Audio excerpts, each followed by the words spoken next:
অন্তর্বর্তী সরকারের ১ বছর আজ আইন শৃঙ্খলা পরিস্থিতি নাজুক হলেও আশা দেখাচ্ছে নির্বাচনের ঘোষণা। কিছু অনিশ্চয়তাও দেখছেন বিশ্লেষকরা।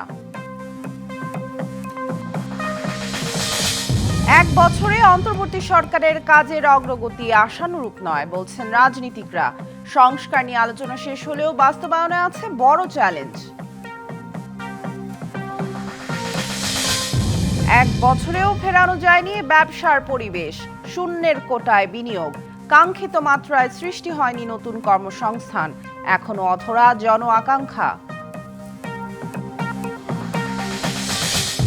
মব সন্ত্রাসের সাথে জ্যামিতিক হারে বেড়েছে হত্যা, ছিনতাই, চাঁদাবাজি। ১ বছরে ৩,৫০০ খুন, আইন শৃঙ্খলা বাহিনীকে কঠোর হওয়ার তাগিদ। গাজীপুরে প্রকাশ্যে সাংবাদিককে কুপিয়ে হত্যায় জড়িতরা চিহ্নিত বলছে পুলিশ।